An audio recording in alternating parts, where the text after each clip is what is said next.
Welcome back to the deep dive. So if you've been tracking this incredible journey, you know that our adventurers' search for some kind of calm in Phandalin has just completely backfired. It's shattered, really. They were looking for a safe haven for resources, and instead they find this town that's just, well, it's suffocating under the thumb of the Red Brands. And the person they came here to save, their patron Gundren Rockseeker, is now gravely ill. That's really the core of it. But this deep dive, it's all about the immediate fallout from the party splitting up. You've got Gundren at the Shrine of Luck with Sister Grail taking care of him. Right. And then you have the others, Turin, Ohio Jim, and the very mysterious Neza who went on this recon mission. And they've gone completely silent. The last anyone saw, they were heading down into that secret Red Brand cave, the one right under the ruins of Tresendar Manor. So the sources we're digging into today cover this really chaotic period right after that split. We have a desperate race for medicine on one hand, and on the other, this terrifying descent into the unknown. It's a collision course. We're going to break down a pretty visceral street fight, the ruthless efficiency of a scout operating in the dark, and then the emergence of something new. The psychological threat. Exactly. Something that attacks the mind, not the body. It's a huge shift in the kind of danger they're facing. Okay, let's unpack this. The search for the missing adventurers begins with a strange, sticky detour. Yeah. That, honestly, it serves as this beautiful moment of contrast. It really does. So we have to start with Plepjep, the turtle druid, because his part of the story, it's just this moment of pure, focused purpose right in the middle of all this brewing chaos. Yeah, Gundren is on the brink, and Sister Grail says she needs one very specific, very vital ingredient to make the medicine. Fresh honeycomb. Fresh honeycomb.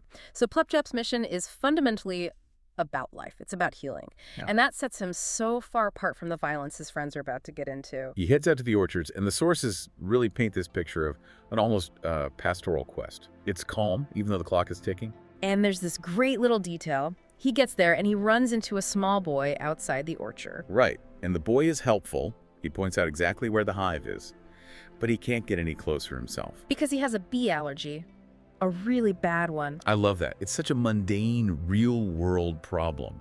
In a world of, bugbears and psychic voices, you've got a kid who's just deathly allergic to bees. It grounds the whole thing, doesn't it? It reminds you that Phandalin is a real place where normal people live with normal problems. The kid wants to help, but he physically can't. So Plepjep, using his connection to nature and, well, his considerable size. Yes, he manages to get this incredible amount of honey. The sources describe his return to town as almost like a triumphant parade. He's carrying this massive, colossal honeycomb. It's just dripping with golden, sticky honey. And he walks right up and hands this huge prize to Lyra. It's pure narrative goodness. While everyone else is getting dragged into deception and violence, Plepjep is literally bringing sweet, healing life back to the group. That image of this huge, determined turtle covered in honey is just, it's a perfect emotional anchor before we dive into the dark. And that darkness starts right as Valindra's mission is wrapping up. Yeah, sharp contrast.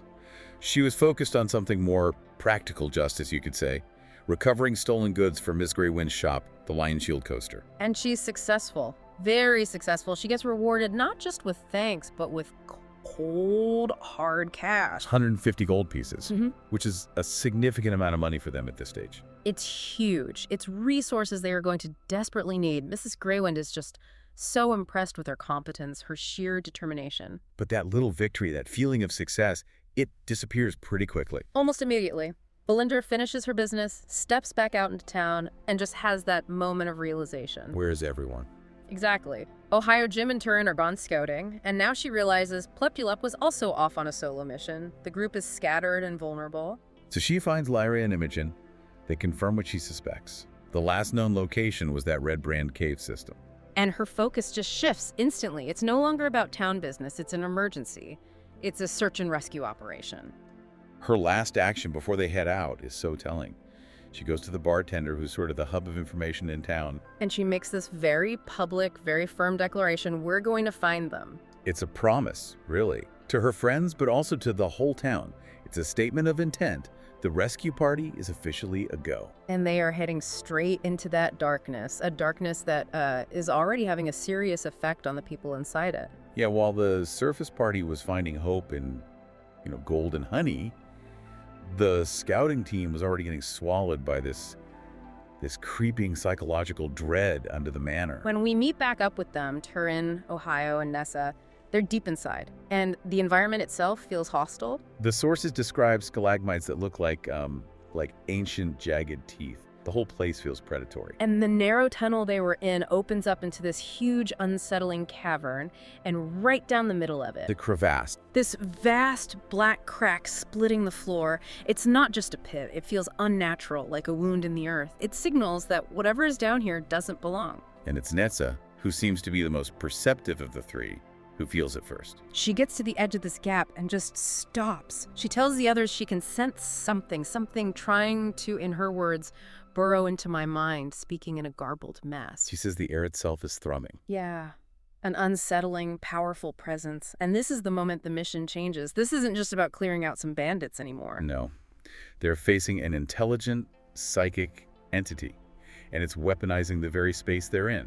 That garbled mess isn't random noise. It's an attack. It's designed to confuse them, to paralyze them, to make them vulnerable. But they can't stop. They have to keep going.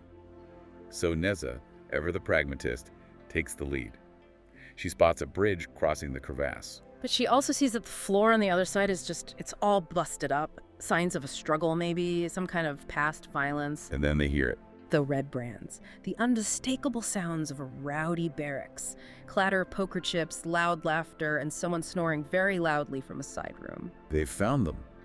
But Neza knows they can't just charge in. They can't risk raising an alarm. So her plan is, well, it's terrifyingly efficient. And it requires a kind of moral compromise that's pretty stark. She's going to blend in. She transforms, mimics the appearance of a red brand right down to their signature red sash. It's cold-blooded. It's pure tactical ruthlessness. The sources say she just nudges the door open, slips inside, and then there's this sound. The sickening thud. The sound of a silent kill. And a moment later, Neza just saunters back out, adjusting the sash, now a legitimate disguise. It's a heavy moment. This is a clear escalation. There's one thing to fight bandits. It's another thing to execute one in his sleep. You ever wonder if that was necessary? It's a calculated risk. She's choosing speed and silence over everything else, and her report, which she delivers while still wearing the dead man's colors, is just chillingly simple. 3 bugbears were in there. Only 2 left now. 1 woke up, and I had to silence him. Just like that, matter of fact. But that act of violence, even against a thug, it has a cost. And the environment seems to feed on it. The psychic voices get louder. Louder and more specific. It's not just a garbled mess anymore. Now they're hearing things. The rhythmic ticking of clocks. Like time is running out. Exactly. Ghostly echoes of children's footsteps. Piercing screams. And then laughter. It's an entire soundscape of despair, engineered to break their minds. Imagine trying to sneak around while your head is filled with the sound of phantom clocks and screaming kids. It would be impossible to think clearly. But Neza stays focused, laser focused. She leads them across that bridge into a new area of the dungeon. There's a big cistern, more steps, barrels. And 2 doors. 1 obvious, 1 secret. They've reached the heart of the Red Brand operation, but they're deep in enemy territory and under a serious mental siege. Okay, so let's swing back to the surface, to the rescue party. Felindra, Lyra, Imogen, and Plup as they're leaving town. They're determined, but they're also completely exposed. And they don't get far before they realize they're being watched. The Red Brands make their move. This isn't a random mugging, it's a planned ambush. It's retaliation. The sources confirm 3 of them in red sashes were watching the party leave, definitely relaying their position. Then, boom! The street is blocked. They're surrounded. The Red Brands are trying to put them back in their place, to reassert that authority the party has been chipping away at. But there's a fascinating detail in the sources here, a hint that the gang isn't as unified as it seems. The internal conflict. Yes. 3 of the Red Brands, they're even named, Bob, Gunter, and Sutran, they actually try to stop the fight before it starts. They're telling the others to stand down. And they're just ignored. The more aggressive ones want blood. It tells you everything. This isn't a loyal brotherhood. It's a gang of thugs held together by fear. And right now, some of them are starting to fear the adventurers more than their own boss. A fear that turns out to be very justified, because Valindra has absolutely 0 patience for any of this. None. Her opening move is just explosive. She unleashes this deafening blast of force, what the sources call a thunder wave. And it's not just loud, it's a physical shockwave that just rips through the air. Yeah. It shatters their formation instantly. It's a brilliant tactical move. It's crowd control. It's not about killing them all. It's about breaking their confidence and seizing the initiative, which it does perfectly. Imogen immediately capitalizes on that chaos. She sends out this spray of corrosive acid, targeting the ones who are still standing. It's tight coordination. They know how to fight together. And then Plepjalep, fresh from his mission of healing, adds another layer. Not a lethal one, though. No, which is interesting. He speaks a word, and a wave of magical slumber just washes over a big chunk of them, takes them right out of the fight without any more bloodshed. And then he shifts into the form of a wolf, ready for what's left. So he uses the non-lethal option first, and then prepares for overwhelming force if needed. It's incredibly strategic. The party holds its ground. They're wounded, sure, but they are not backing down. And then the most bizarre thing happens. The total collapse of authority. Bob, Gunter, and Sutran, the three who hesitated. They see how the fight is going, they look at each other, and they just take off their red sashes, drop them in the dirt, and walk away. They just defect. On the spot. And that breaks the whole attack. That quiet act of defiance is more powerful than any spell. It proves the Red Brand's power is an illusion, built on fear that's just evaporated. With the street clear, the party doesn't waste a second. They head straight for Tresendar Manor. It's not hard to find the way in. There's clear, recent foot traffic leading down a flight of stairs near the ruins. And the second they start to descend, everything changes. The atmosphere becomes heavy, colder, more oppressive, and that's when they start to hear it. The whispers. The same psychic disturbance that the scouting party encountered, it starts to seep into their minds. They've crossed the threshold into this corrupted space. This is the moment of convergence. The rescue party gets to the bottom of the stairs, and there they are. Ohio, Jim, and Turin. But they're not okay. They're just standing there, kind of lost in a haze.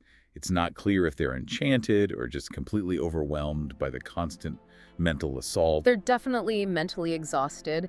And then the reunion is completed by this really dramatic entrance. She just emerges from a side door, still wearing her Red Brand disguise, and casually mentions that she left a few more of them sleeping in the room she just came from. That detachment is so key to her character.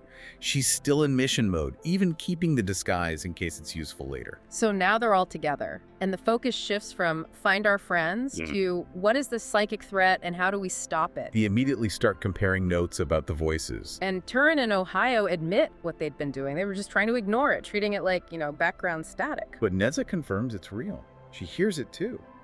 And she says it's coming from something undeniably powerful. This isn't just in their heads. It's an active, intelligent presence. And then Lyra adds a whole new layer of dread. Her senses are picking up something else. An undead presence. Yep. So this dungeon is now home to common criminals, a powerful psychic entity, and some kind of undead horror. The threat level just went through the roof. And right at that moment, the entity decides it's done being background noise. Here's where it gets really interesting. It decides to make a focused, personal attack. And it targets Imogen. Why her? Maybe because she's the most empathic, the most emotionally open. We don't know for sure, but it strikes with horrific precision. Her eyes are drawn to a dark cistern in the middle of the room, a large, murky basin of water. And as she stares into it, the psychic presence uses it as a focal point. It's a psychic ambush. A vision just slams into her mind, and it's not vague or shattery. It is a full sensory violation. The sources describe the taste of blood, a metallic, coppery taste that instantly fills her mouth. She feels it. Yeah. The sickening sensation of warm blood running down her face, clinging to her teeth. It's pure mental warfare. And she's trapped in it. She wants to scream to warn the others to get away, but she's paralyzed, a prisoner inside her own head. You have to wonder what the point of that vision is. Is it a memory of the manor's bloody past? A warning about what's in the water? Or is it just pure manufactured terror designed to break their most compassionate member? Whatever it is, it works. She gasps, stumbling back to reality, her eyes still locked on the cistern that was the source of the attack. And that's when she sees it. After the psychic trauma recedes, she sees something real, deep in the murky water. A bag. A bag, partially submerged. The vision, as horrific as it was, led her directly to this physical object, a clue, or maybe bait. She's shaken, but she points it out to the others. And this immediately kicks off a debate. What is this bag? Is it treasure, a trap? They have to weigh the potential reward against the fact that the last person who looked too closely into that water was just mentally assaulted with a vision of blood. The dread in that room must be suffocating. They know something powerful is watching them, and it just gave them a very clear warning. But that bag is the only lead they have. And this is where Turin steps up, the gnome barbarian. He's always the first one to act when bravery is needed. He doesn't hesitate, doesn't overthink the danger. He sees a problem that needs a physical solution. It's a direct response to the psychic attack on Imogen, isn't it? The entity attacked the mind, so Turin decides to attack the physical world. It's an act of defiance. Reckless, maybe, but absolutely in character. And the source material just sets up this perfect cliffhanger. He doesn't just jump in, he takes a rope. Ties it securely around his waist, a lifeline. He knows it's dangerous, but he's still going. And then, the final action. With a splash that echoes through the whole cavern, he plunges into the cold, dark water. He's swimming down into the pitch black, reaching for that bag and the secrets it might hold. He's diving headfirst into the very source of the horror that just attacked his friend. It's an incredible act of faith in his own strength. So what does this all mean? It means the Surface Party completely dismantled the Red Brand's authority in town and successfully reunited with their friends deep underground. And it means they've confirmed they're not just fighting thugs.